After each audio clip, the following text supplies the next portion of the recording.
Doctor مصدق ملک صاحب، آپ کو کیا لگ رہا ہے کہ اسحاق ڈار صاحب کی ابھی تک کوشش جاری ہے کہ ایران اور امریکہ کے درمیان بات چیت کا سلسلہ جو ہے وہ جاری رہے؟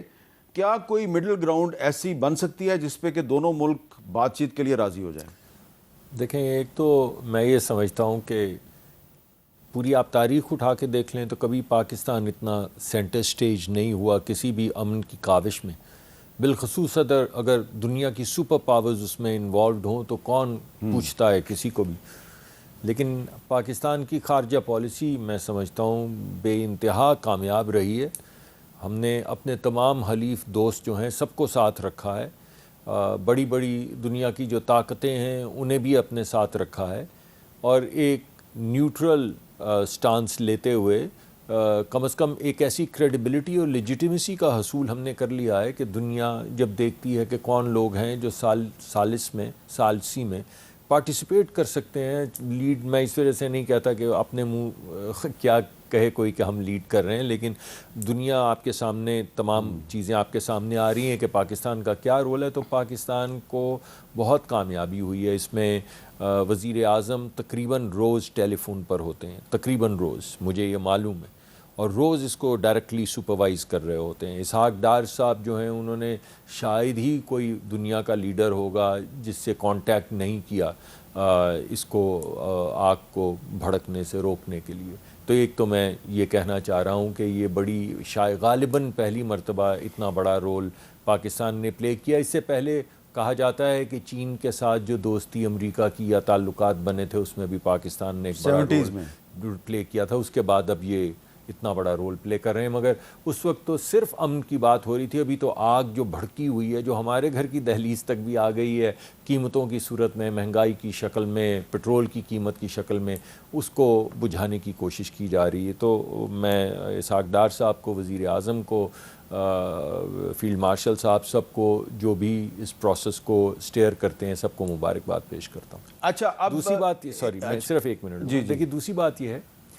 کہ آپ نے جو دوسری بات کی، کس حد تک آج سے ایک ہفتہ پہلے تو کوئی بات نہیں ہو رہی تھی، صرف ایک زبان بولی جا رہی تھی، اور وہ تھی میزائل کی، میزائل کے جواب میں ڈرون کی، ڈرون کے جواب میں جہاز کی، کہیں آگ کی، کہیں عمارت کے گرنے کی، کہیں کسی جنگی جہاز کو آگ لگنے کی، یعنی ماسوا قتل و غارت کے، خون کے، آگ کے، دھوئیں کے آپ کو کچھ نہ سنائی دیتا تھا نہ دکھتا تھا۔ اب آج اگر یہ گفتگو ہو رہی ہے کہ کون سے نکات ہیں، کس کے نکات ہیں، کون فاتح ہے، کون مفتوح ہے، یا درمیان کا کوئی راستہ ہے، تو یہ ایک بہت بڑی کامیابی ہے کہ آگ اور گولے کے بجائے، اور ایک بڑی کلیئر تھریٹ جو امریکہ نے دیا کہ ہم انفراسٹرکچر کو اب ڈائریکٹلی ہٹ کریں گے، جس کے جواب میں دیگر انفراسٹرکچر کو ہٹ ہونا تھا۔ تو اس کو تھوڑا ڈیلے کرنے میں، گفتگو میں، نکات کی ڈسکشن کو لانے میں جو رول بڑا خوش آئند رول ہے، اور جو رول پاکستان نے پلے کیا ہے، وہ قابل ستائش۔ اچھا، اب اس میں یہ ایک نقطہ بھی بڑا اہم ہے کہ کچھ دن پہلے جو ایران کے وزیر خارجہ ہیں عباس اراغچی، انہوں نے ایک سٹیٹمنٹ میں پاکستان کی تعریف کی اور شکریہ ادا کیا، اور آج پاکستان میں جو سعودی عرب کے سفیر ہیں انہوں نے ایک ویڈیو سٹیٹمنٹ میں پاکستان کا جو کردار ہے اس کی تعریف کیا ہے۔ ذرا آپ کو میں سنوانا چاہتا ہوں علی ظفر صاحب، سعودی امبیسڈر کا جو سٹیٹمنٹ ہے اس کا ایک کلپ سن لیں۔ إنما تشهده المنطقة من هجمات نيرانية استهدفت المملكة العربية السعودية بقية الدول الخليجية الشقيقة، يبعث عن بالغ القلق وتشكل انتهاكا واضحا للقانون الدولي ولمبادئ ميثاق الأمم المتحدة. وفي هذا السياق نشيد بالموقف المسؤول الذي اتخذته حكومة جمهورية باكستان الإسلامية وبمساعيها المتواصلة والحكيمة لاحتواء الأزمة والعمل على حلها بالطرق السلمية، بما يعكس التزام باكستان بدورها البناء في دعم الأمن والاستقرار الإقليمي۔ اچھا علی ظفر صاحب، انہوں نے ایک تو جو ان پر حملے کیے جا رہے ہیں ان کی مذمت کی ہے، لیکن ساتھ ہی ساتھ پاکستان کی جو سفارتی کوششیں ہیں اس کی بھی تعریف کی ہے۔ اب میرا بھی آپ سے یہی سوال ہے کہ ایران کے وزیر خارجہ بھی پاکستان کا شکریہ ادا کر رہے ہیں اور سعودی عرب بھی پاکستان کی تعریف کر رہا ہے، کیا پاکستان اس پوزیشن میں ہے کہ وہ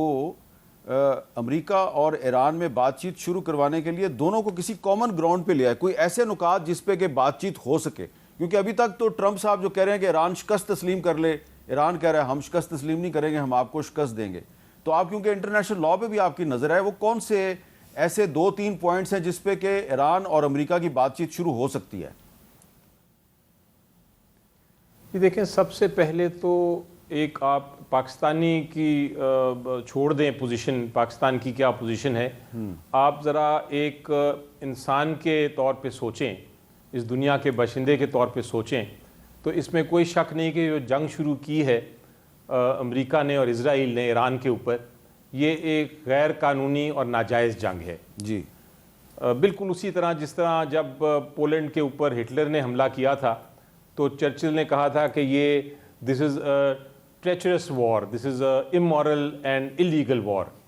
یعنی کہ یہ غیر قانونی اور ناجائز اور غیر اخلاقی ایک اٹیک ہے۔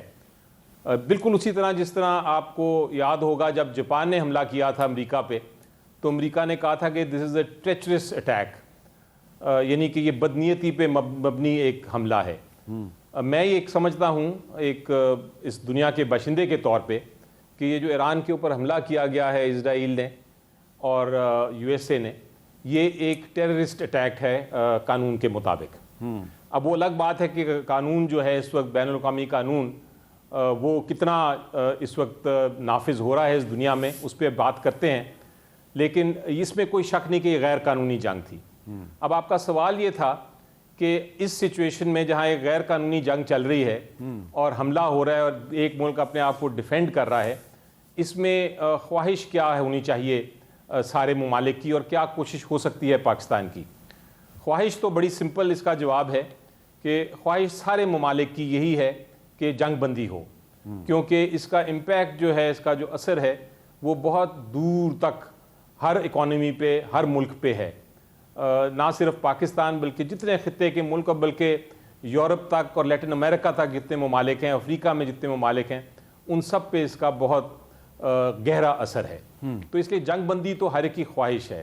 اب پاکستان کا کیا رول ہے؟ میرا خیال ہے کہ پاکستان کی جو فورن پالیسی ہے اس وقت،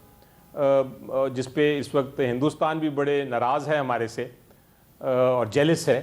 حسد ہے ان کو، وہ ایک اچھا رول ادا کر رہے ہیں، لیکن ایک بڑی ٹائٹ روپ ہے، یعنی کہ ایک رسی پہ ہم بیلنس کر کے چل رہے ہیں۔ اس وقت ہم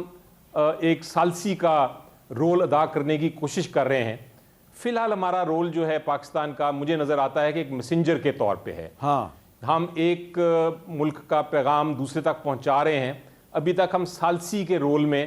نہیں آئے۔ ثالثی کا رول صرف تب ہو سکتا ہے جب آپ کے پاس اتنا اثر ہو، چاہے طاقت کے ذریعے چاہے سینکشنز کے ذریعے، کہ آپ کسی نہ کسی طرح اپنی باتیں منوا سکیں۔ اچھا علی ظفر صاحب، اس میں ہمارے پاس علی ظفر صاحب اس میں ایک سوال، علی ظفر صاحب ایک سوال بڑا اہم ہے اس میں۔ جی، آپ نے بالکل درست کہا کہ ثالثی کی بجائے ہم ابھی تک میسنجر کا کردار ادا کریں، کیونکہ اس میں ایک جو فریق ہے اس پورے کانفلکٹ کا، جو مین فریق ہے اسرائیل، اس کے ساتھ تو ہمارے ڈپلومیٹک ریلیشنز ہی نہیں ہیں، ہم تو اس کے ساتھ بات چیت بھی نہیں کر سکتے، تو ہم اس میں میڈیشن تو نہیں کر سکتے، ہم تو صرف فیسیلیٹیشن کر سکتے ہیں۔ تو اگر ہم امریکہ اور ایران کے درمیان بات چیت شروع کروا دیں تو کیا یہ بھی ایک بہت بڑا بریک تھرو نہیں ہوگا؟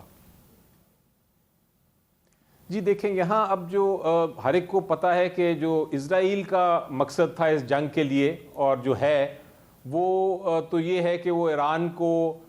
رجیم کو تبدیل کریں اور اپنا اثر رسوخ ایران میں پھیلائیں اور اس خطے میں ایک بحران ہو، ایک کیوس ہو، ایک شدید قسم کی لڑائی ہو مسلمان ممالک میں۔ یہ ایجنڈا ہے اسرائیل کا، اور یو ایس اے کو انہوں نے ایک طرح سے ٹرک کر لیا ہے، ایک طرح سے دھوکہ دے کے ان کو اندر لے آئے ہیں، اور اب امریکہ باہر نکلنا چاہتا ہے، اسرائیل جو ہے وہ نہیں چاہتا کہ کسی قسم کی نیگوسیشن ہو۔ لیکن میری نظر میں جو میرا اندازہ ہے وہ یہ ہے کہ اگر کسی وقت امریکہ اس جنگ سے باہر نکل جاتا ہے